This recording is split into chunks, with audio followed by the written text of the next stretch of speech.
Bien. Bueno, aprovecharé las primeras palabras para darle las gracias a Martín, que si no fuera por Martín no tendríamos ninguna masterclass. Os presento a Cecilia Giovanetti, ¿vale? Ella viene de Colombia, de la Universidad del Atlántico. Ella es experta en Derecho Humano, ¿vale?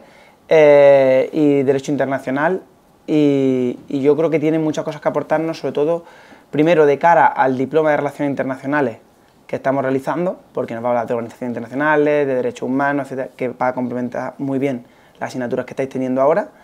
Y en segundo lugar también creo que va a ser muy bueno para una base para que el año que viene podáis afrontar la asignatura de Derecho Internacional Público con mucha mejor base y con mucho más rigor, ¿vale? Así que le doy la bienvenida, muchas gracias por acompañarnos en CEDEU y nada, todo tuyo. Muchas gracias, Tomás. Buenos días, jóvenes, ¿cómo están?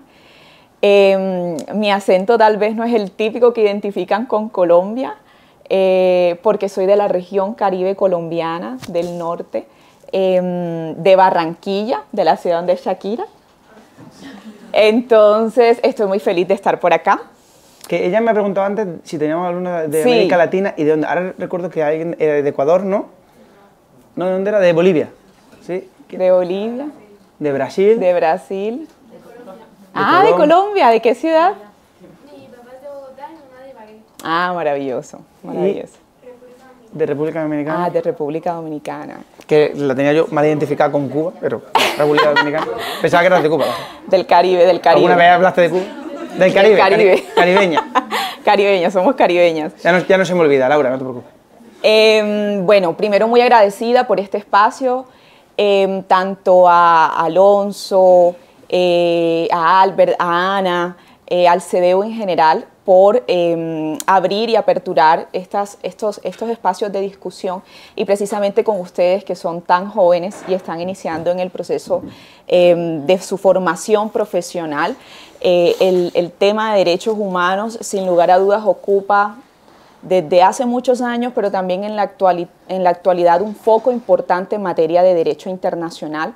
Entonces, sé que están en sus primeros años, pero la idea del día de hoy es darles unas pinceladas sobre el sistema interamericano de derechos humanos.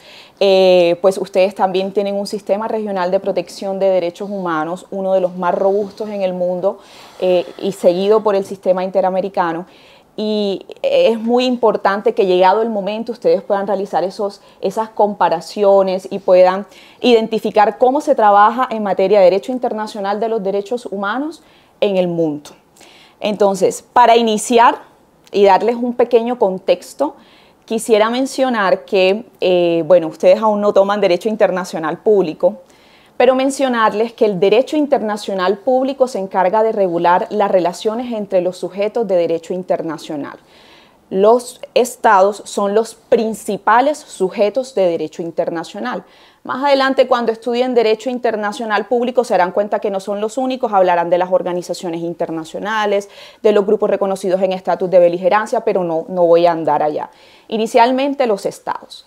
Entonces, dentro de esa gran área del derecho internacional público existen unas ramas que se han forjado y que se han consolidado como unas especializaciones en el derecho internacional público. Tenemos, por ejemplo, el derecho internacional humanitario. ¿Alguien ha escuchado sobre el derecho internacional humanitario? Que serían las normas que aplican en tiempos de guerra, por ejemplo. Tenemos el derecho ambiental internacional, tenemos el derecho internacional de las organizaciones internacionales, que particularmente en la Unión Europea está muy fortalecido y desarrollado. Pero también tenemos un área que es el derecho internacional de los derechos humanos y consiste precisamente en esas instituciones de derecho internacional que se han constituido para la protección de los derechos humanos no desde un ámbito nacional, sino desde un ámbito internacional. ¿De acuerdo? Y ahí tenemos que dentro de ese sistema de derechos humanos hay bueno, ya aquí sí me voy a la siguiente diapositiva dentro de la introducción, que contamos con un sistema universal que se basa en la Carta de la ONU y que son creados a partir de tratados internacionales que tienen un alcance global. Es decir, busca trabajar con todos los estados.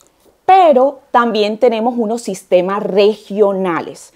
Entonces son sistemas internacionales que se han creado para proteger los derechos humanos, pero dentro de determinados espacios geográficos, continentes. Entonces tenemos, por ejemplo, el sistema europeo. Ustedes tienen su Tribunal Europeo, que se adscribe al Consejo de Europa, su Tribunal Europeo de Derechos Humanos. Y en el caso americano, tenemos el Sistema Interamericano de Derechos Humanos.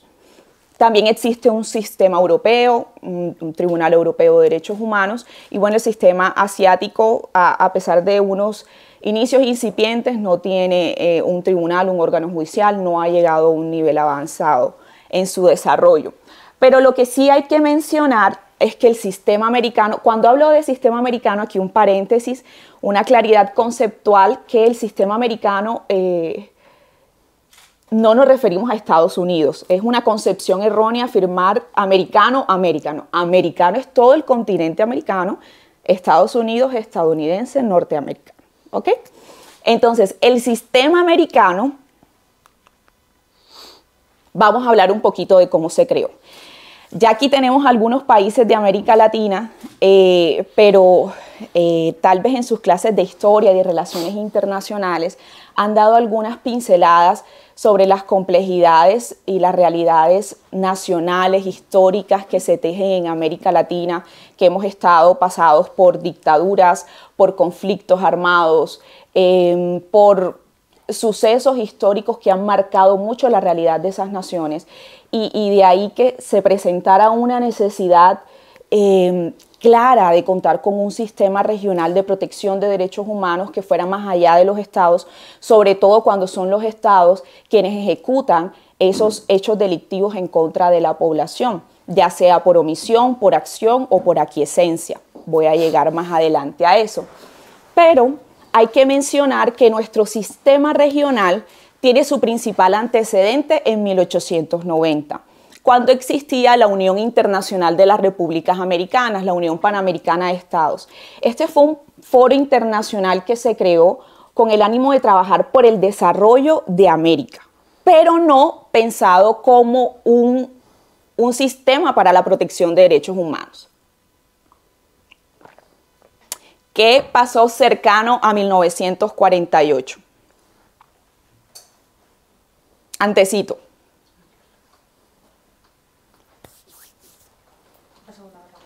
Muy bien, termina la Segunda Guerra Mundial. Y tenemos que el mundo evidencia la gran necesidad de constituir y de consolidar un sistema internacional que buscara preservar la paz y la seguridad. Bueno, aquí tenemos a nuestro profesor experto en seguridad internacional precisamente los estados notan esa necesidad. Y a partir de ahí inicia un periodo de proliferación de instrumentos en materia de derechos humanos y de consolidación de espacios de cooperación internacional, de foros internacionales. Y es así como en el año de 1948 se da la creación como tal de la Organización de Estados Americanos, que es una evolución de esa Unión Internacional de las Repúblicas.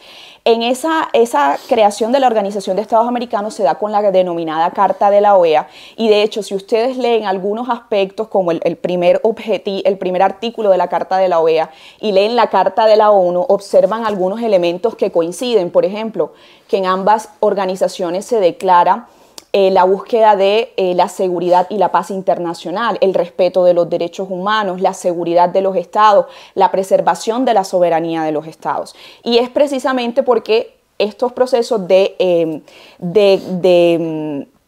construcción del sistema jurídico internacional estuvieron influenciados mucho por lo que sucedió tras la Segunda Guerra Mundial, que ya venía con las consecuencias también de la Primera Guerra Mundial.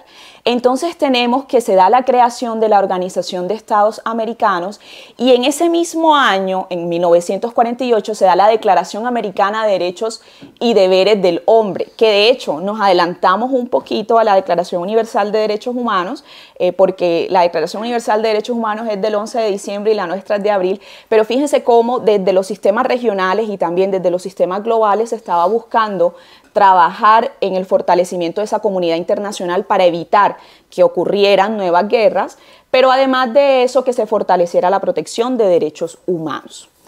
En el año de 1959, bueno, de manera progresiva, el sistema se va fortaleciendo y dentro del artículo 106 de esa carta de la OEA, que crea la OEA, se establece que se creará una Comisión Interamericana de Derechos Humanos y que se definirán sus estatutos y que ésta tendrá por objetivo la protección, trabajar por la promoción de los derechos humanos y demás.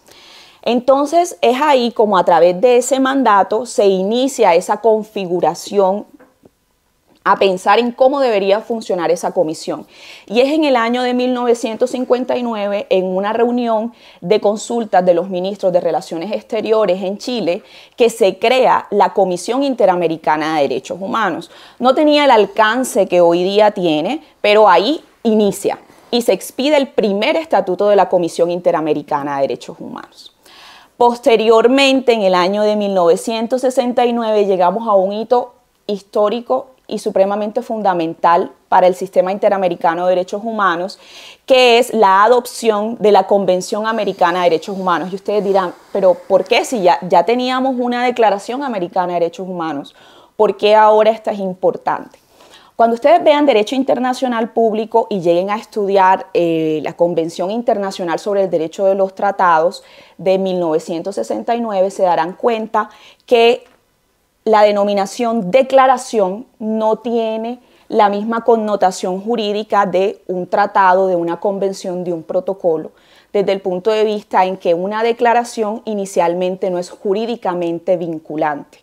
Es decir, yo no le puedo exigir al Estado que él adopta que efectivamente cumpla con los compromisos que hay, porque que allí se establecen, porque la declaración surge como una manifestación de voluntades. Hay algunos debates ya más profundos si esto se puede llegar a constituir en norma por ius cogens, por erga omnes o por consuetudinariedad, pero eso es otro tema. Inicialmente las declaraciones no tienen el carácter vinculante que sí tiene una convención o que tiene un tratado. Entonces, cuando ya se adopta la Convención Americana de Derechos Humanos, ya el sistema tiene un piso jurídicamente vinculante para exigir a los estados la protección de los derechos que ahí se establece. ¿De acuerdo? Mientras que la comisión se veía muy débil trabajando frente a una declaración. Y asimismo, con esta convención, de manera importante, que también se denomina Pacto de San José de Costa Rica, se crea la Corte Interamericana de Derechos Humanos. Antes existía la comisión. ¿De acuerdo? Y aquí se le da un mayor alcance a la comisión y se crea la Corte Interamericana de Derechos Humanos. Y tenemos que en 1979, tras la adopción de los estatutos y demás, se da la instalación de estos dos órganos. ¿Hasta aquí van todos conmigo?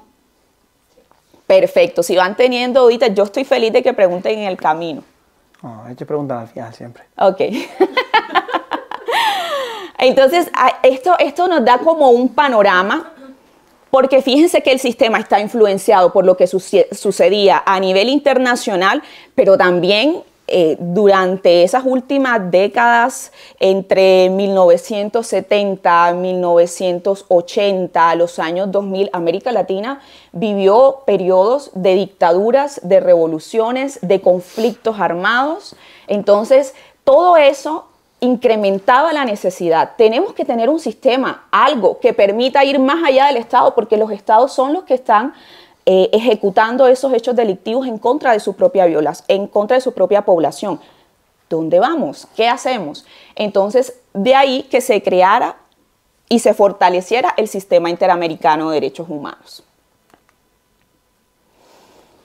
Una corte y una comisión. ¿Por qué eso es necesario? En otros sistemas regionales de protección existe nada más el tribunal o la corte.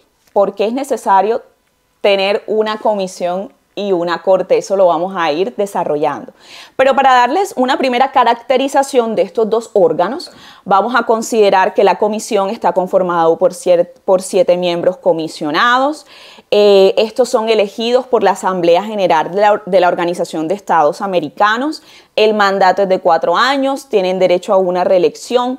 Este se encarga de procesar casos individuales, se denomina como un órgano cuasi judicial. La comisión investiga sobre las presuntas violaciones de derechos humanos por parte de los estados en los países que hacen parte de la Organización de Estados Americanos. Y al final, esta emite un informe de recomendaciones a los estados, pero no toma decisiones como un órgano judicial. Eso lo hace la Corte. ¿De acuerdo? Y además de eso, la comisión también promueve, estimula los derechos humanos, elabora estudios sobre la situación de derechos humanos de los estados miembros de la OEA, desarrolla visitas in loco o in situ, que es que se desplazan a los diferentes países, generan reportes de investigaciones y actualmente 34 estados se someten ante la Comisión Interamericana de Derechos Humanos. 34. En el caso de la Corte Interamericana de Derechos Humanos, tenemos que son 7 miembros, estos sí son jueces, no son comisionados, son elegidos por los estados partes de la Convención Americana de Derechos Humanos. Esto es muy importante que lo tengamos en cuenta, porque mientras que la comisión atiende a los estados que hacen parte de la Organización de Estados Americanos, ¿de acuerdo? La Corte únicamente adelanta procesos de países que han adoptado y ratificado la Convención Americana de Derechos Humanos. ¿Y por qué es esto? Porque antes no existía la Corte. Y los estados en 1948 únicamente aceptan el mandato de una comisión, no de una corte. La corte es aquí. Entonces, a partir de este momento, los estados deciden si adoptan y ratifican esa convención y ahí es cuando ellos reconocen la jurisdicción y la competencia de la corte. Entonces, por eso vamos a ver que hay 20 estados nada más. Tenemos menos. Porque hay un grupo de estados que dijeron un momentico, yo no voy a aceptar o no voy a reconocer la jurisdicción de una corte internacional, porque ya un proceso judicial tiene una connotación diferente a una investigación por parte de la comisión. Entonces, ¿qué estados tenemos aquí? Por ejemplo, Canadá. Canadá hace parte de la OEA y reconoce la comisión, pero no reconoce la jurisdicción de la Corte. Lo mismo sucede con Estados Unidos, por ejemplo. Entonces, por eso es que ante la Corte Interamericana de Derechos Humanos no se pueden adelantar procesos en contra de esos estados. Entonces, aquí, más adelante, cuando estudien Derecho Internacional, van a ver que es una de las grandes críticas, pero también una de las grandes una de las debilidades del sistema internacional es precisamente eso, que en algunos espacios como la Corte Penal Internacional, los sistemas regionales de protección de derechos humanos, algunos estados desde su soberanía pues deciden no reconocer la jurisdicción y competencia de esos organismos judiciales internacionales y eso limita la actuación de esos organismos, ¿ok? Eso lo van a ver más adelante. De manera importante también hay que mencionar que la Corte tiene una función contenciosa, es decir, resuelve casos. Además de eso, la Corte puede establecer medidas provisionales. En el caso de la Comisión también puede establecer medidas cautelares y en ambos casos es para evitar la violación próxima flagrante de carácter urgente en materia de derechos humanos. Y también pues la Corte puede atender a solicitudes de los estados, tiene una función consultiva, donde yo, Estado colombiano, solicito a la Corte, usted menciona o por favor, señores Corte Interamericana de Derechos Humanos, necesito que amplíen los alcances del derecho a las garantías judiciales establecido en la Convención Americana. O le planteo un caso y necesito que ustedes me lo interpreten. Entonces, fíjense que la Corte no únicamente trabaja resolviendo procesos en contra de los estados, sino que también les brinda un servicio para ellos ampliar esas interpretaciones y esas concepciones que pudieran tener los estados frente a la implementación de los instrumentos de derecho internacional en el marco del sistema. ¿Hasta aquí todos conmigo? Perfecto. Los veo concentrados. Eso puede ser dos cosas, o que no, o que sí están muy encaminados. Yo espero que sí. Estos son solo algunos instrumentos del Sistema Interamericano de Derechos Humanos. Entonces tenemos, por ejemplo, la Convención Americana, que ya les mencioné, que es vinculante, no es la declaración. La declaración es muy buena, es la primera base de reconocimiento de los derechos y tiene un valor determinante para el establecimiento de la Organización de Estados Americanos, pero también tenemos la Convención, tenemos el protocolo adicional de la Convención Americana en materia de derechos económicos, sociales y culturales, o también denominado Protocolo de San Salvador de 1999, tenemos el protocolo de la Convención Americana sobre Derechos Humanos relativos a la abolición de pena de muerte de 1990, la Convención Interamericana para prevenir y sancionar la tortura, la Convención Interamericana sobre desaparición forzada de personas, que es un tema muy recurrente en América Latina en el marco de dictaduras, de conflictos armados y demás.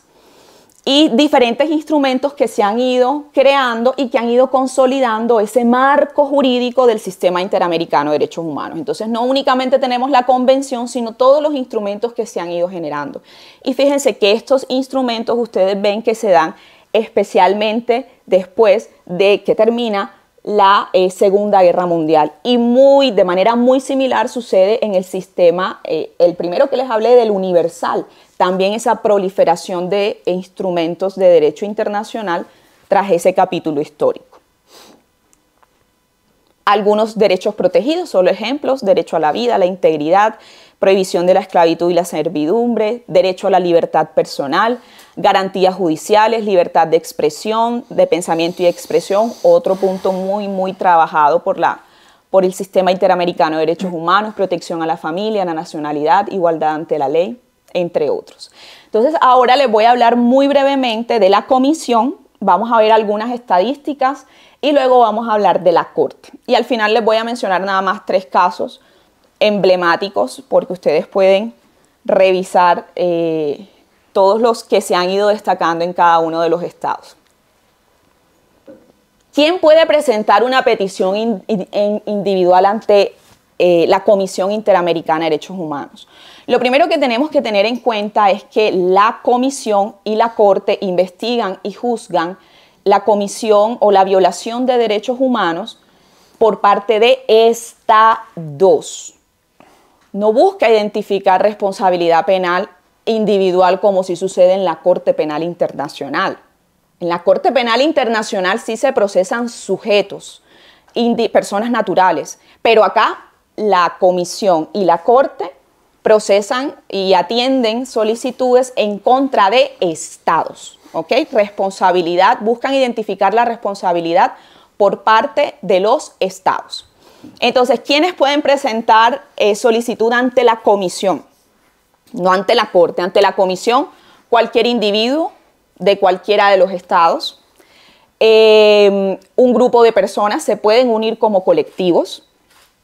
También puede ser una ONG reconocida legalmente en las Américas o a través de la comunicación de otro estado parte donde notifique que otro estado parte está adelantando alguna acción o alguna omisión o alguna aquiescencia en la cual se están violentando los derechos humanos. Entonces, esto nos genera unas complejidades en el sistema, que es que con unos países tan convulsionados en nuestras realidades sociales, se podrán imaginar cuántas solicitudes recibe la comisión. Y eso lo vamos a hablar en los desafíos, porque claro, tenemos realidades. No sé si han escuchado alguna noticia hoy día de América Latina o hace algunos días. ¿Nada? ¿Mis latinoamericanos?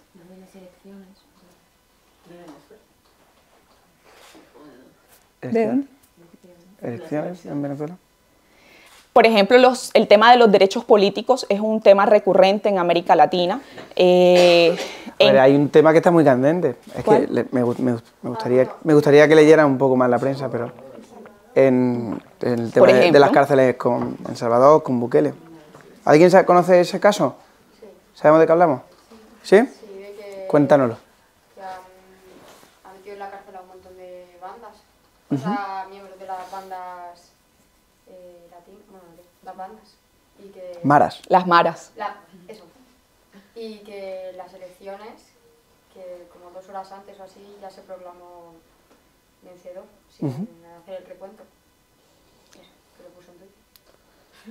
Sí. Bueno, a modo de resumen, El Salvador era un país que tenía unos índices de criminalidad muy altos porque estaba controlado por unas bandas que extorsionan, roban, etcétera, trafican, que se llaman maras, ¿vale? Y entonces, bueno, llegó un presidente con una política de mano dura con ellos y creó una cárcel específica donde internó a todas las maras, etcétera, etcétera, y ha levantado muchas suspicacias respecto a los derechos básicos porque, bueno, ahí está la controversia, ¿no?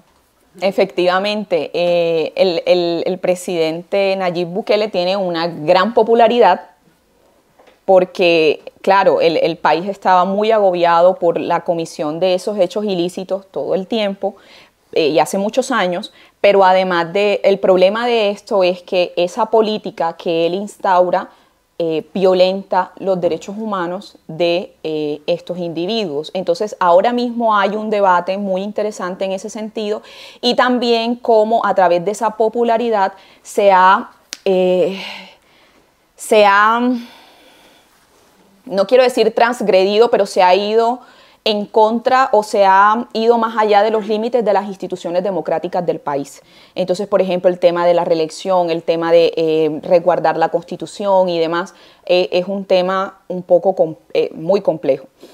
Pero también tenemos situaciones como el tema de las migraciones. Me imagino que han escuchado muchísimo las migraciones que se dan entre diferentes países, tanto, por ejemplo, de Venezuela, la diáspora migratoria que se dio hace algunos años frente a otros países de Latinoamérica, pero también quienes van subiendo de Centroamérica hacia Estados Unidos, o también temas, por ejemplo, entre Haití y República Dominicana, que es un tema recurrente. Entonces, en todos esos escenarios tenemos aspectos de derechos humanos que son observados desde el sistema interamericano.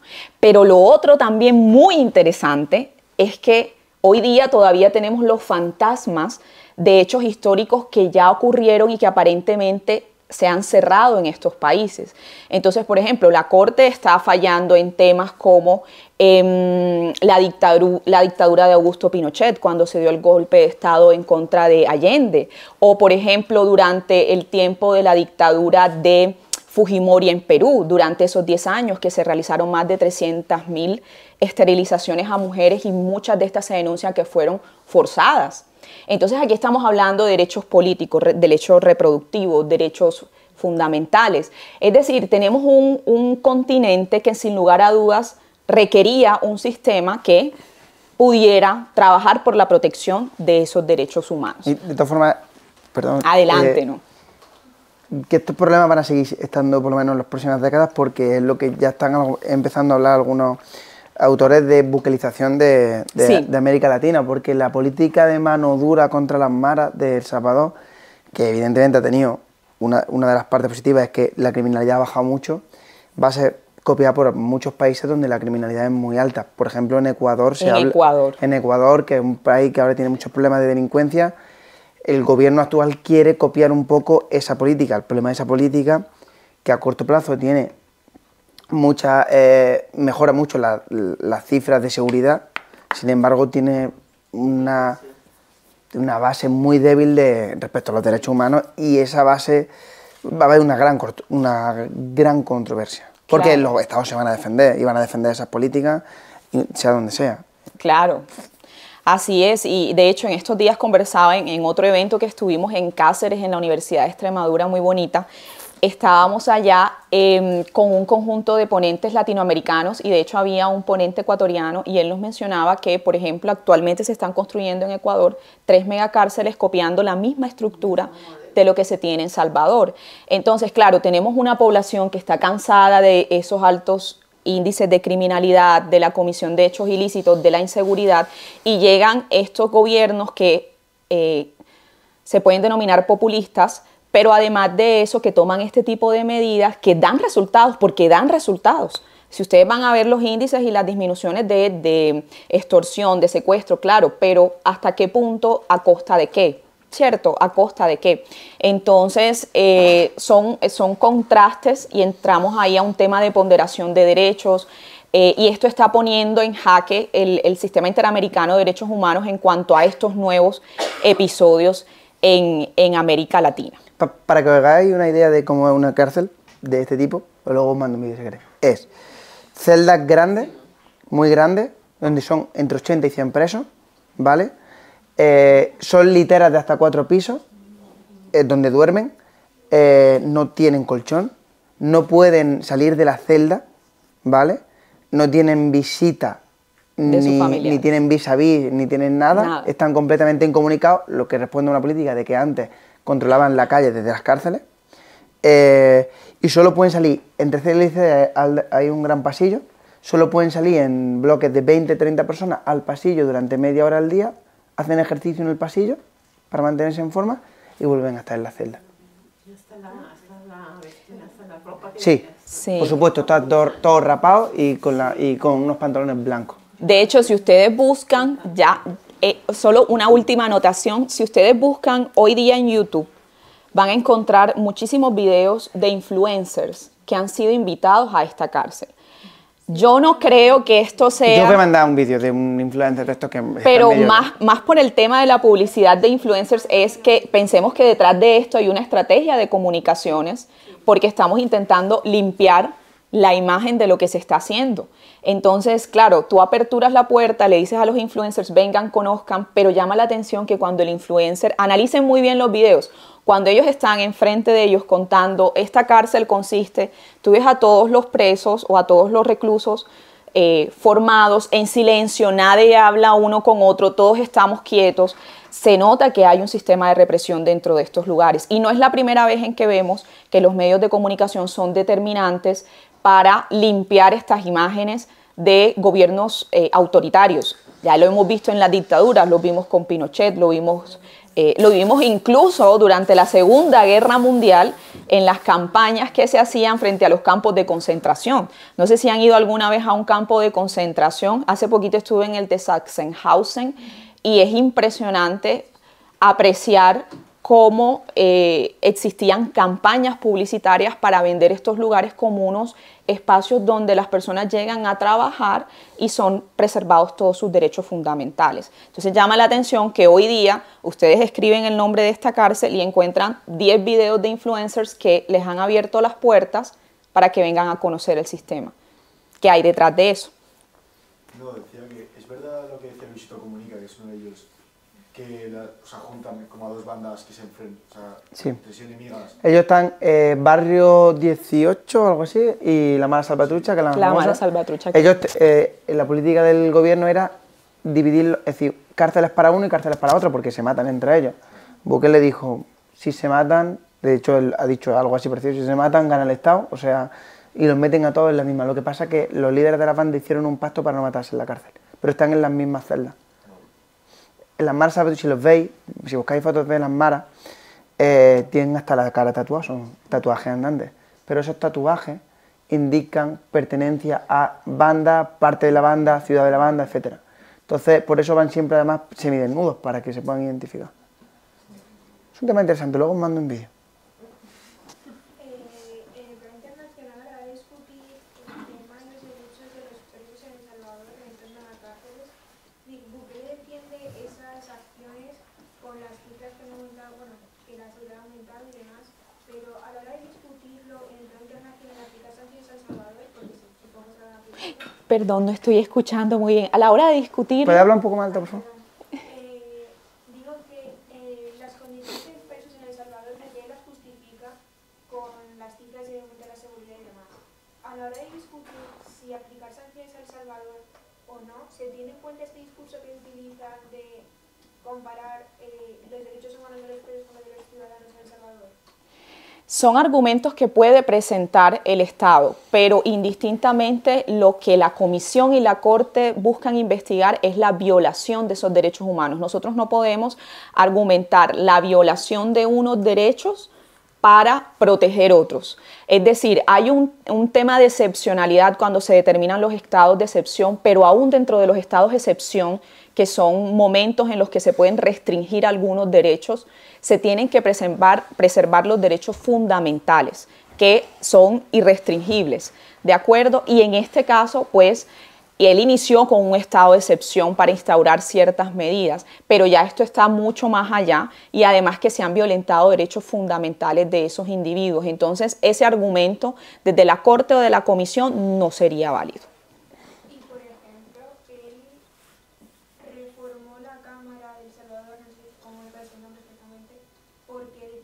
haciendo un reajuste con el número de diputados que había y demás. Si se encuentra que ha habido alguna violación con el derecho al voto, de democracia y demás de El Salvador, ¿la Comité Racial pone intervenir en eso o es política nacional? Depende. Depende, porque primero tendríamos que identificar cuál es el derecho que se ha violentado, porque la modificación de las estructuras dentro de los estados inicialmente no está o inicialmente obedece a la soberanía del Estado. Yo, Estado soberano, que es una de las características fundamentales de los estados, decido cómo es la estructura dentro de mi estado, ¿cierto? Pero hemos visto en el caso de Bukele que él ha ido interviniendo las instituciones democráticas. Es que esto es lo preocupante, porque ha ido interviniendo estas instituciones democráticas para garantizar que él pueda continuar, para garantizar que él tenga el apoyo dentro de la otra rama del poder público y que finalmente él pueda instaurar las medidas que él considera necesarias. Entonces es ahí donde se van tejiendo más y más preocupaciones en qué podría terminar esta situación. Pero en ese caso tendríamos que determinar si hay una afectación a los derechos políticos de los votantes o si tal vez se utilizaron mecanismos legales, mecanismos establecidos dentro del ordenamiento jurídico para modificar la estructura del órgano legislativo. Ahí no habría lugar. Pero lo que habría que entrar a analizar desde los derechos también es cómo eso impacta a los individuos. De qué manera, por ejemplo, puede limitar la representatividad, por ejemplo. Entonces, ahí habría que analizarlo muy bien para identificar si el sistema interamericano tiene competencia y tiene la Corte, en su caso, jurisdicción sobre el asunto. ¿Ya? De todas formas, yendo al lenguaje, ese argumento de Bukele, que se está reproduciendo mucho, que no me importan los derechos de los presos, me interesan los derechos de la gente que está afuera, queda muy bien y es muy entendible, pero es una falacia, porque realmente es una falacia de la falsa elección, que tienes que elegir entre el derecho de uno y el de otro, y los derechos humanos no funcionan así. Tú no tienes que elegir el derecho de a cuál de los dos personas le viola sus derechos fundamentales. Es verdad que está muy reproducido ese argumento, él lo dice mucho, se está empezando a reproducir en otros países de América Latina porque es muy populista. Es tremendamente populista ese argumento y es una elección, es una obligación de elección muy falsa, es una falacia. No tienes por qué elegir entre los derechos. Que un gobierno diga, para proteger tus derechos, persona de bien, voy a violar los derechos de esta persona, persona de mal. Eso es muy problemático porque atenta contra la base del propio Estado. Es un argumento que le ha dado un 85% del voto, es cierto, pero cuidado, porque es que entonces ya tenemos que elegir el derecho de quién violar. Eso es muy problemático. Sí, es un argumento que no deberíamos reproducir mucho. No, e incluso empieza a categorizar como si los seres humanos estuvieran en categorías, ¿no? Debo garantizar más los derechos de estos determinados ciudadanos a estos otros. Entonces, es una zona muy peligrosa en la que se está entrando y el sistema interamericano está prestando especial atención a eso que está sucediendo y que se está buscando replicar en otros estados como un modelo. Eso es lo preocupante también, que se observe como un modelo a seguir. Reconociendo positivamente que ha puesto el foco en los derechos de las personas que tenían sus derechos violados, que era la gente en la calle, que sufría violencia, etcétera, etcétera. Y está muy bien que el Estado ponga el foco en preservar los derechos de esas personas. Pero luego la segunda parte es la que está fallando. No debería para ello, o sea, ha cambiado un poco, la balanza está desequilibrada, pero ahora está desequilibrada por la otra parte. Sí. Bueno, apenas voy por la tercera diapositiva, pero muy interesante la charla. Seguimos. Entonces, ¿quién puede ser denunciado? Un Estado parte de la Convención o un Estado miembro de la OEA. Ya sabemos que en este caso es la Comisión Interamericana de Derechos Humanos inicialmente y luego el caso podrá subir a la Corte, pero ya sabemos que no todos pueden llegar a la Corte. ¿Por qué? Porque no son jueces, ¿no? No, por lo de la comisión La de la Convención Americana, exactamente, porque esa convención es la que reconoce la jurisdicción y la competencia de la Corte Interamericana de Derechos Humanos. Muy bien. Entonces aquí incluso les voy a mandar la presentación, ahí está el aplicativo de denuncias, hoy día es súper tecnológico, antes era súper demorado. Bueno, requisitos para presentar una petición, la naturaleza de las partes, ya les comenté quiénes son los sujetos procesales. El objeto o la denuncia, el objeto de la denuncia tiene que ser un derecho que sea protegido por la convención, ¿ok? Por la Convención Americana de Derechos Humanos o por los otros instrumentos que se han ido creando que les presenté, que también buscan proteger los derechos humanos dentro del sistema. Otro aspecto es que se hayan agotado los recursos de jurisdicción interna dentro de los estados. Es decir, si se da la violación de un derecho humano, yo lo primero que tengo que hacer es acudir a los órganos judiciales dentro del estado del cual yo soy ciudadana para entonces buscar ese resarcimiento, esa protección, esa reivindicación.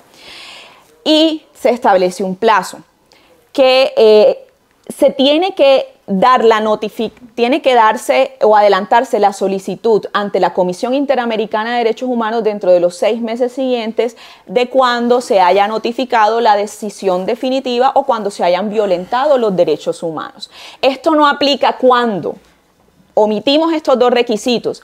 Cuando no existe en la legislación interna del Estado una norma que proteja ese derecho, ahí el ciudadano puede acudir directamente ante la Comisión Interamericana de Derechos Humanos. Segundo, cuando no se haya permitido el acceso a la jurisdicción interna de los estados. Esto es algo muy común, por ejemplo, o que se observa mucho en algunos casos como la dictadura de Pinochet, en donde durante la dictadura no se permitió que se adelantaran procesos judiciales en contra del mismo Estado por la tortura y demás. Entonces es muy común en los gobiernos autoritarios. O que se presente un retardo injustificado, entonces que sea un retardo considerable que esté yendo en contra de la protección de esos derechos y del resarcimiento de los mismos. Seguimos. Otro requisito es que no esté pendiente de otro procedimiento de un arreglo internacional. Entonces, por ejemplo, si se acudió a otra corte internacional, en ese caso pues no es viable tramitarlo ante el sistema interamericano, y aspectos de forma, nombre, nacionalidad y demás. Esto es una estadística de las peticiones recibidas por la comisión, no la corte, la comisión. Y vemos cómo esto ha ido aumentando exponencialmente, pero vemos que tenemos un gran pico en el 2019. Y ustedes dirían, no, pero de pronto esperábamos que eso estuviera en pandemia. Pero en 2019, ¿qué sucedió en 2019 en América Latina? Hubo un gran estallido social de protestas que tuvo un efecto dominó en todos los países, en muchos países. Entonces, no sé si habrán escuchado o recordarán o de pronto... ¿Cuántos años tienen? ¡Ay, no! Eran muy chiquitos. En el 2019 se presenta un gran proceso de protestas. No, yo me sorprendo cuando mis estudiantes dicen que nacieron en el 2000. ¿Ustedes nacieron en el 2000 qué? 4, 5. Bueno. En el 2019 se adelantaron unas protestas por la inconformidad social en muchos países en América Latina. En Chile, el detonante fue el aumento de los precios del metro, del valor del pasaje del metro, y se generaron unas protestas determinantes que incluso fueron también lo que impulsó el proceso de la nueva Constitución de Chile, porque actualmente en Chile todavía continúa vigente la Constitución que fue emitida durante la dictadura de Pinochet. Entonces, esto también se replicó en Colombia y en diferentes países en América Latina, lo cual impulsó mucho la búsqueda del sistema interamericano. Porque si bien ya vimos el requisito de agotamiento de procedimientos internos, también a la comisión se pueden solicitar esas medidas cautelares que yo les mencioné. Entonces, claro, muchos ciudadanos buscaron esa protección en el sistema interamericano. Esto nos va dando señales de lo que se da en América Latina, de lo que significa el sistema interamericano en América Latina. Entonces estamos hablando de unas 3.000, casi 3.000 solicitudes. Miren el comparativo entre países. Este es del 2022. Entonces aquí, Colombia es un país hermoso. No quiero que se asusten ni que no vayan a ir, es divino. Pero Colombia presentó el mayor número de solicitudes en el 2022. Todavía no tenemos el informe del 2023. Y el otro fue México. ¿Alguien tiene alguna idea de lo que está sucediendo en México? En México hay unos procesos bastante complejos en relación al narcotráfico. Me imagino que han escuchado sobre estos capos y demás. Entonces, está viviendo un poco lo que en Colombia llegamos a experimentar entre los años 80, 90, que era Es exactamente, donde se dio mucho esa intervención del narcotráfico en el tejido social, pero además en los órganos de poder. Entonces eso dificulta y contribuye mucho, dificulta la protección y contribuye mucho a la transgresión de derechos humanos en ese sentido. Entonces vemos que en el 2022 estos fueron los países que presentaron mayor número de solicitudes. Ahora, la Corte. Bueno, aquí no se ve mucho, pero estos son los 20 países que han reconocido, que han adoptado y ratificado la Convención Americana de Derechos Humanos y que efectivamente reconocen la jurisdicción y la competencia de la Corte Interamericana de Derechos Humanos. ¿Ok? Ahí vemos Haití, República Dominicana, Barbados, Surinam, Colombia, Brasil, Paraguay, Uruguay, Argentina. Como les decía, los países que están en claro son los que no han reconocido esa competencia. ¿Cómo se activa la Corte? Y esto es lo muy interesante del sistema interamericano de derechos humanos. Un individuo, una persona natural, no puede llegar ante la Corte Interamericana de Derechos Humanos. La comisión es el primer eslabón o el primer, no quiero llamarle filtro, pero termina siendo un filtro de los casos que suben ante la Corte Interamericana de Derechos Humanos.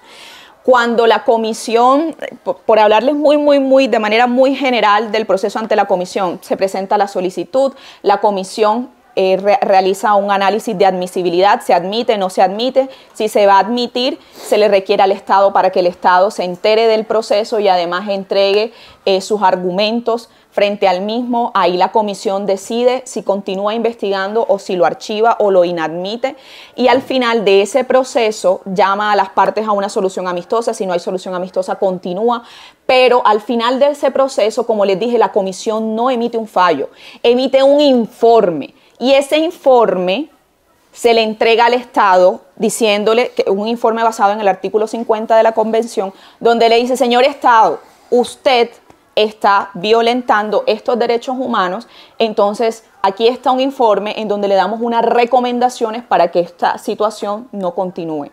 Si efectivamente esto no se da, es decir, el Estado no acoge estas recomendaciones emitidas por la comisión, sube a la Corte. La comisión decide si lo presenta ante la Corte, ¿ok? Y es ahí donde se activa la Corte Interamericana de Derechos Humanos. Ahorita que veamos los casos que suben ante la Corte, se van a dar cuenta que es un número muchísimo menor. ¿De acuerdo? O, ese es el primer medio, o el otro medio es si el Estado decide subir. Yo recibo el informe, pero yo sigo sin estar de acuerdo con lo que ustedes, señores comisionados, me están indicando a mí como Estado. Entonces yo me voy ante la Corte, yo como Estado. ¿Ok? Entonces ahí es cuando se activa la Corte.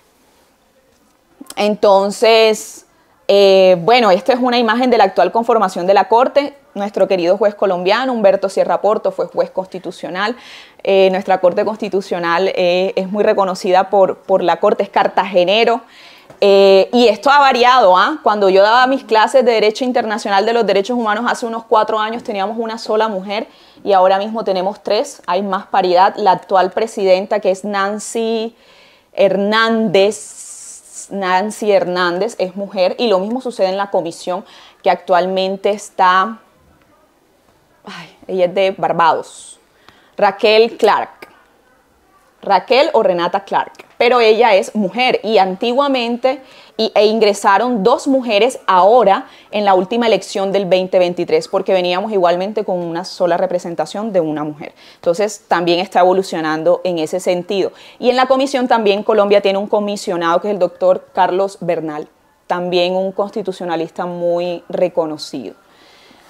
La Corte recibe los procesos, lleva a cabo todo un proceso judicial en donde se le garantizan a las partes comparecer, presentar sus argumentos y demás, y al final la Corte emite una sentencia y realiza un seguimiento. En esa sentencia se establecen medidas de reparación, de rehabilitación, de no repetición, que sean precisamente para el restablecimiento de los derechos de las víctimas. La Corte vigila el cumplimiento de esas sentencias solicitando informes a los estados y en caso de que la Corte observe que el estado no está cumpliendo con las mismas, pues presentará este informe ante la Organización de Estados Americanos, que recuerdan que está ya en el inicio, que fue con la que inicialmente se amparó el Sistema Interamericano de Derechos Humanos. Bueno, y aquí estamos con la estadística. Entonces vemos cómo ha ido aumentando el número de casos que suben ante la Corte Interamericana de Derechos Humanos. En el 2021 tuvimos unos 40 casos y en el 2022 tuvimos 24. Miren qué diferencia. En la comisión estábamos hablando de 3.000, 2.000, 1.500 y aquí estamos hablando de 24 casos, 40 casos, porque claro, es un proceso judicial, tiene unos términos diferentes, tiene unas connotaciones de procedimiento y de garantías judiciales diferentes. Y eso hace que también sean mucho más acuiciosos los procesos, que tengan que enfocarse aún más en la determinación de estos. Tengo una pregunta. Viendo este gráfico y viendo el otro gráfico, Sí. Evidentemente creo que tendrá relación con los problemas con los problemas que tú antes has comentado, pero puede tener también alguna, viendo los países que más presentan y que va creciendo con el tiempo, puede estar relacionado también con un mayor grado de madurez jurídica o madurez democrática esos países. Sí, porque viendo que es Colombia, viendo que es México, son países grandes, con ya, aunque erosionar algunas instituciones del Estado, sí que hay alguna mayor madurez democrática, etcétera, etcétera. ¿Puede ser por eso también? Sí, y esa madurez democrática también se relaciona muy cercanamente con la confianza en el Sistema Interamericano de Derechos Humanos. El reconocimiento, ahorita vamos a hablar de la efectividad de las sentencias de la Corte, pero una víctima, solo con que en una sentencia se señale que el Estado es responsable de no identificar a su familiar, de la desaparición forzada de su familiar, o es responsable de ese acceso carnal violento del cual usted fue víctima porque no la protegió, eso ya es en sí mismo un mecanismo que inicia con una reparación. Porque me están reconociendo a mí como víctima y que todo lo que yo he hecho antes no es que yo estoy desfasada o no es que a mí nadie me... No, es que yo soy una víctima.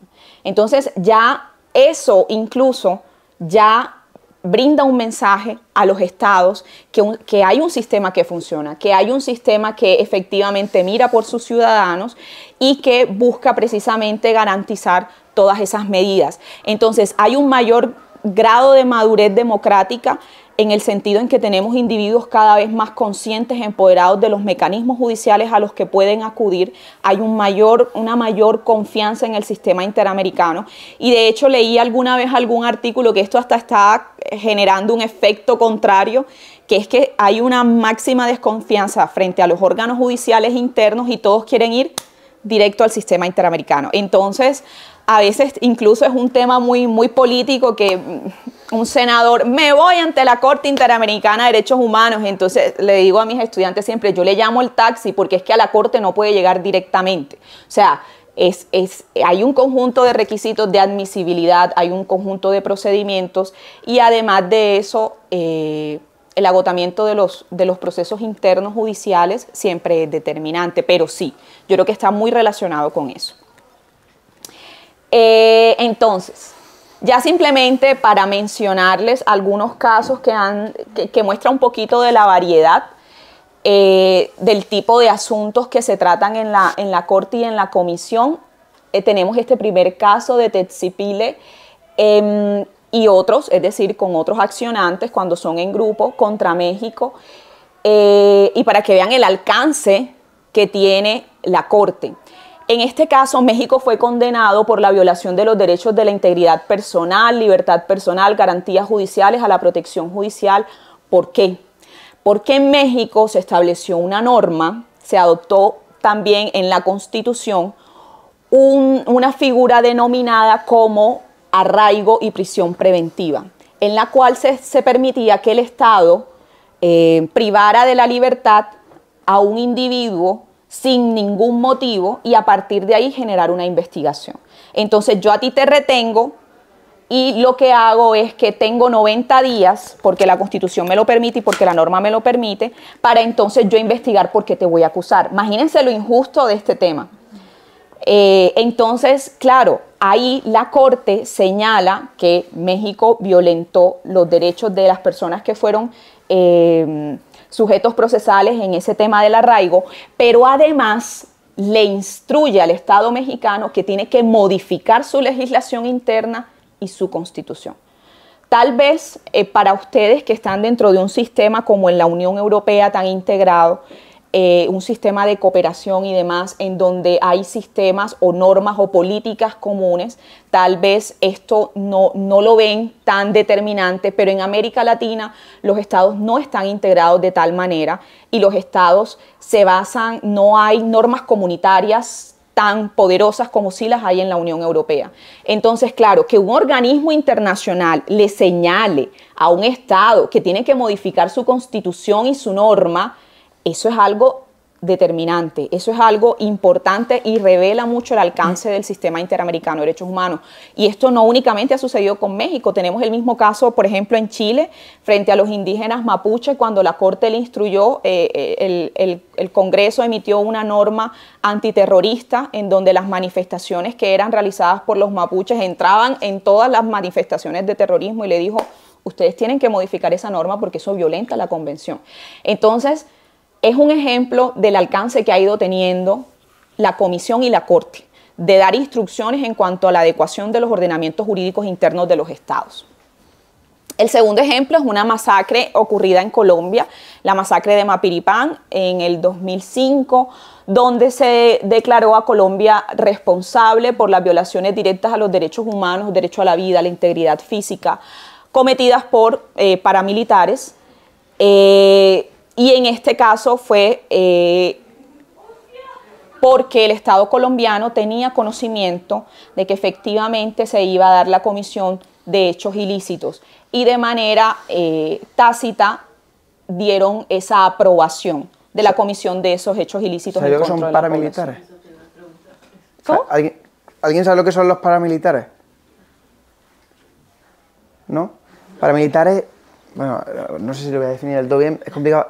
Son organizaciones de carácter militar con un ordenamiento interno y un armamento similar al de un ejército, pero que no responde a las órdenes y por lo tanto limitaciones de un Estado. Son grupos privados. Exacto. Que hacen las funciones como si fueran militares y tienen armamento y demás, pero no hacen parte del gobierno ni hacen parte de ninguna institución ni de carácter militar ni de policía. Por lo tanto, no están limitados por lo que podría limitar un ejército. Una cosa que es, o sea, me acabo de acordar, jamás es un paramilitar, ¿no? Jamás. No, jamás Yo lo leí que era... podría considerarse. Lo que pasa es que jamás es diferente, jamás está considerado una organización terrorista. Aunque muchos paramilitares. Podría tener una cierta tal, pero la cuestión es que jamás tiene un control del territorio, bueno, lo tenía, similar al de un Estado.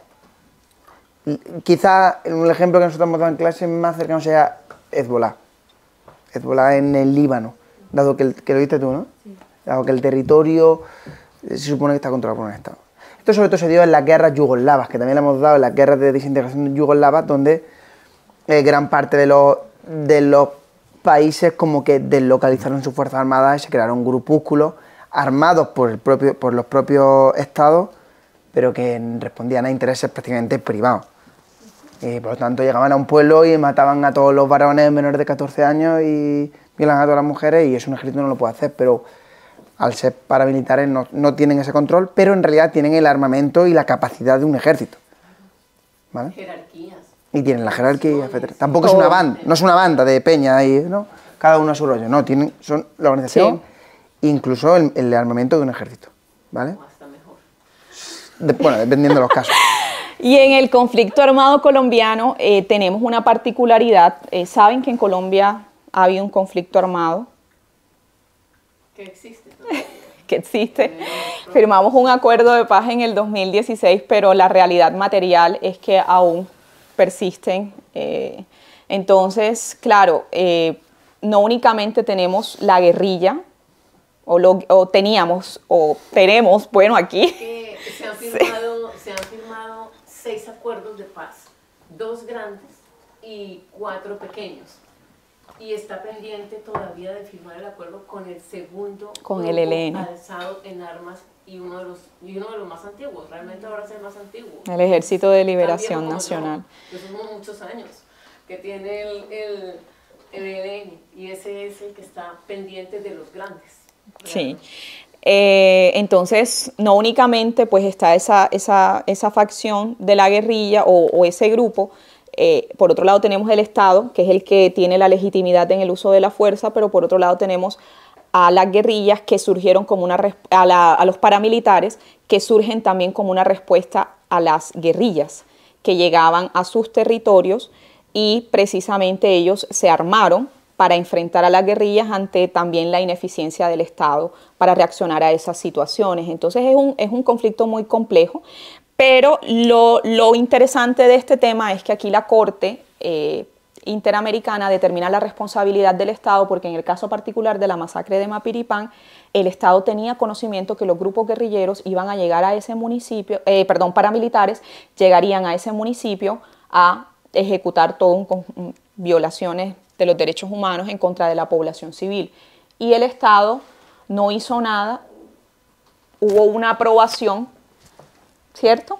Y es ahí donde dice, usted no estuvo ni por omisión ni por acción, sino por aquiescencia, que es que yo no actúo como tal, pero doy mi aprobación, como diríamos en Colombia, por debajo de cuerdas, doy mi aprobación para la comisión de esos hechos ilícitos. No hago nada como Estado para evitarlo y permito que ocurran, e incluso facilito los medios para que ocurran. ¿De acuerdo? Y tenemos el último caso. Perdón, los paramilitares que salen siempre están en procesos de descomposición del Estado, lo que vimos en el primer semestre, Estado fallido, ¿os acordáis? En los estados fallidos, allí donde el Estado no llega a imponer el orden, surgen grupos paramilitares. En España no va a haber un grupo paramilitar porque el propio Estado podría reducirlo, ¿vale? Pero en situaciones en las que hay guerra, conflictos, Estado fallido, Estado en descomposición, etcétera, etcétera, pues claro, empiezan a surgir ejércitos privados. Y que son muy útiles a los Estados, ¿eh? Algunos Estados han utilizado los grupos paramilitares para ejecutar órdenes que el propio Estado no tiene derecho. ¿Vale? Sobre todo, por ejemplo, esto pasaba en Yugoslavia. Era el propio ejército serbio quien armaba a los paramilitares para realizar acciones que realmente el ejército, por derecho internacional, no puede. Laura.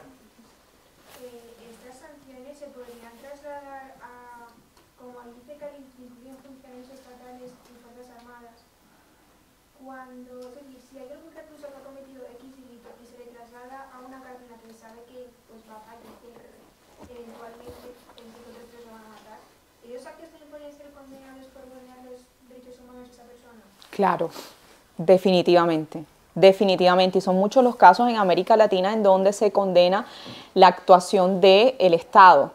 Y en algunos casos en donde el Estado simplemente, lo que decía Tomás, permite que ocurran cosas que saben que van a ocurrir, pero que ellos por norma, por estructura jurídica y demás, ellos no pueden cometer. Entonces, eso ha sido un recurrente, pero sí, eso es un caso viable.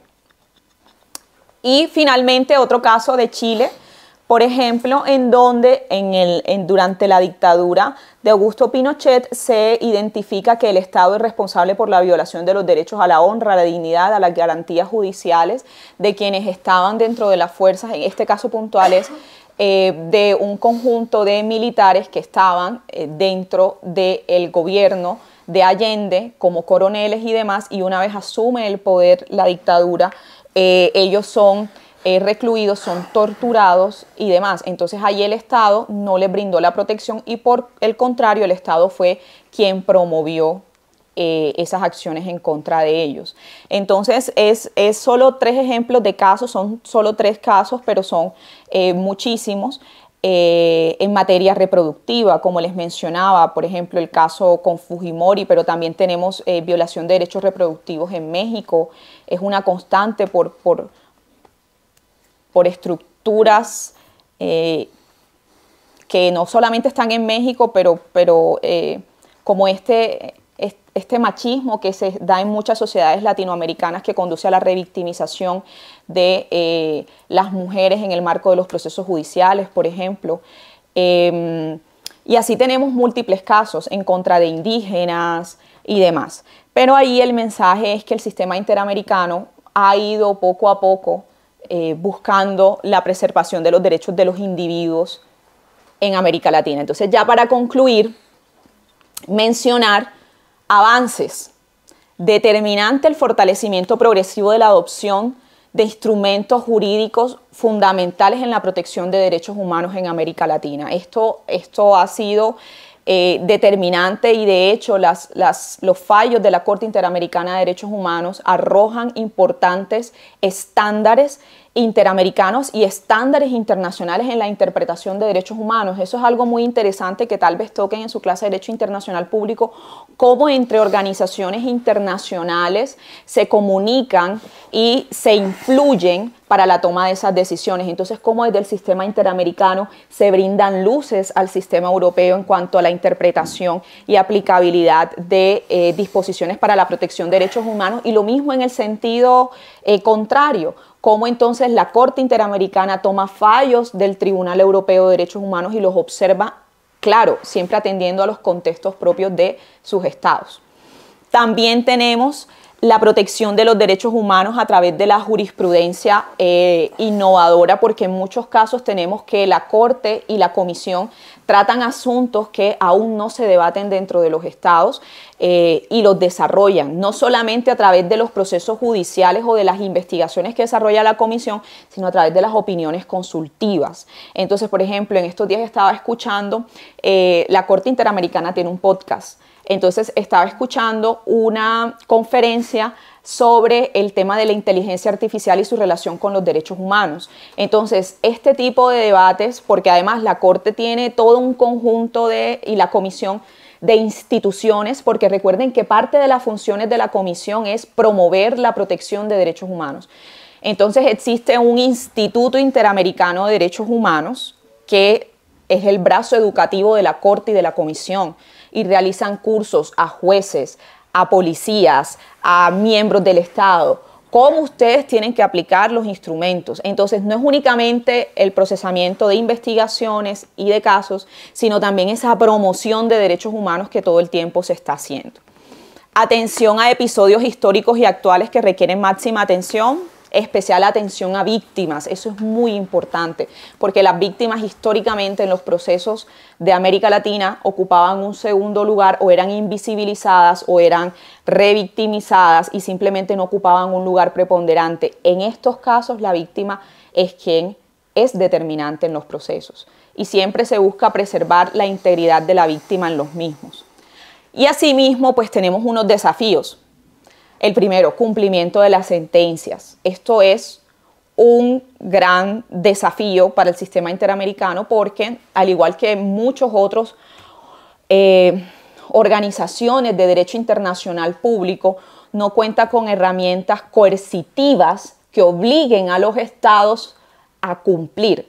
Sí, por ejemplo, a través de la acción loísta, presión política, presión a través de los mecanismos de cooperación, pero no hay manera de que la Comisión o la Corte lleguen al Estado y obliguen al Estado a implementar las sentencias que ellos han hecho.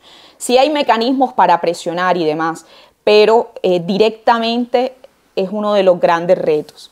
El tema, recursos y accesos. Ahí les cuento, la Corte y la Comisión se sostienen de los aportes de los estados. ¿Por qué creen que eso es complicado?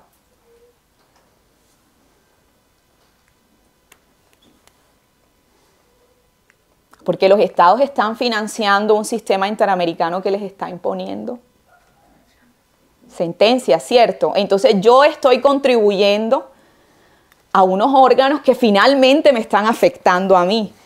Entonces se genera, claro, el Estado tiene la obligación de hacerlo, pero ahí se generó, de hecho, recuerdo hace algunos años, si no estoy mal, fue como en el 2015, donde la Corte y la Comisión salieron a voz populi y dijeron no hay manera de mantener este sistema económicamente, necesitamos el apoyo real de los estados. Y se reveló, la Corte y la Comisión revelaron públicamente cuánto está aportando cada estado, quienes no habían aportado. Imagínense, eso fue la publicación de la cartera de los morosos en América Latina. Eso fue un escándalo gigante y de hecho Ecuador, que en ese momento estaba el presidente Correa, brindó unos apoyos por encima de las cuotas que le correspondía y salieron los estados y manifestaron y demás. Pero es algo complejo porque, como ustedes vieron, el número de solicitudes que se reciben en la comisión es abismal y eso requiere equipos de trabajo y demás y requiere todo un andamiaje, una estructura organizacional para atender todos esos procesos. Entonces, ese es uno de los desafíos también de la Corte. Claro que también se nutre mucho de aportes de otras organizaciones internacionales y demás, pero principalmente de los estados. Los estados aportan. Pero entonces, claro, el estado luego dice, no, pero yo luego recibo una sentencia donde tengo que reparar económicamente a las víctimas, además tengo que hacer reconocimientos públicos de que yo soy el responsable y demás. Pero bueno, son las implicaciones de un sistema interamericano fortalecido, ¿no? Entonces ese es uno Bueno, de lo hemos visto en otros casos, ya hemos visto que la ONU está en bancarrota también. Al final, en los estados se adhieren a este tipo de propuestas jurídicas porque en muchos casos ni siquiera les interesa, es solo una manera de limpiar un poco la imagen. Sí. Realmente suspenden la cuota, utilizan las cuotas como medida de presión. También. Cumplimiento de la sentencia, bueno. Sí. Asimismo, la cooperación entre los estados es algo que se tiene que continuar trabajando. Y finalmente, políticas y cambios regionales. Y esto va anclado pues, a lo primero, al cumplimiento de las sentencias, que es que cada vez los ordenamientos jurídicos internos de los estados estén más a tono con las disposiciones. De hecho, esa es una de los mandatos de la Convención Americana, que los estados tienen que generar las adecuaciones judiciales, normativas, dentro de sus estados para que se garantice el respeto de lo establecido desde el Sistema Interamericano de Derechos Humanos. Entonces, son algunos de los principales desafíos que tiene el sistema actualmente. Entonces, jóvenes, ya con esto, yo al final debería poner como unas imágenes de lo lindo que es América Latina, porque después de este panorama quedarán como un poquito, por allá no voy, pero en realidad es una maravilla. Entonces, la invitación es que también conozcan las realidades que se van dando desde otros espacios geográficos y bueno, que finalmente también contribuyen a la consolidación de una sociedad internacional a la que todos pertenecemos. Me refiero a todos los estados, pertenecen. Entonces, es un poquito... Bueno, a ese respecto hay que decir que hemos hablado de América Latina, pero en Europa existen las mismas herramientas y tienen los mismos desafíos y los mismos problemas. O sea, en Europa también el Tribunal de Derechos Humanos está hasta arriba. Sí. Al final son herramientas que son positivas porque lo único que hacen es que evitan, ¿no? Permiten que los estados de manera pacífica resuelvan o interna o externamente sus propios litigios. O sea que en ese caso América Latina tiene problemas igual que en Europa también están hasta arriba con el tema de los derechos humanos. Ciertamente, sí, complejidades hay en todos lados. Bueno. ¿Tienen alguna inquietud? Aunque ya hemos ido como dialogando en el proceso. ¿Algún comentario final? Sí. ¿Nerea? ¿No? ¿Yana? ¿No?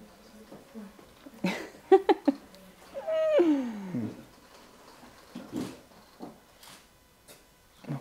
Bueno. Bueno, perfecto. Ahí. De la gráfica que al final se presenta a la Corte, de todos esos casos que se presentan, ¿cuántos de ellos realmente son los que se terminan aceptando o salen beneficiados los que les presentan? Bueno, esa estadística no la sabría, no la tengo, pero en el informe del 2022 lo puedo compartir. Ahí ellos siempre arrojan al final de año un diagnóstico y un pequeño resumen de cada caso. La pregunta sería, ¿cuántos son víctimas, son beneficiadas y cuántos se juzgan en contra de estados? Sí. No tendría ese porcentaje, pero en los informes anuales de la Corte siempre se brinda un pequeño resumen sería realizar la estadística. Pero comúnmente, y es la tendencia que cuando un caso sube ante la Corte Interamericana, ya viene con una investigación previa de la comisión, con un informe de recomendaciones de la comisión, y si es la comisión la que lo eleva ante la Corte, ya ahí nos va dando como unas señales que posiblemente el Estado, probablemente el Estado será hallado responsable de lo mismo, ¿ya? Y generalmente los estados, no es tan común que los estados eleven ante la Corte, porque les mencioné que había dos vías, o el Estado o la comisión elevan ante la Corte el proceso. Generalmente es la comisión la que eleva el proceso ante la Corte, más que el Estado, ¿ya? Entonces sería ese punto. Bueno, ¿alguna pregunta más? Que ahora ya ven la libertad cerca y no quieren preguntar porque quieren irse. Bueno, ¿nada más? Bueno, nos van a pedir que os echéis una foto con ella, así que, por favor, no empecéis, ¡ay, que yo no me he peinado hoy! ¡Ay, tal! ¿Vale? Bueno, que estáis todos bellísimos. Gracias.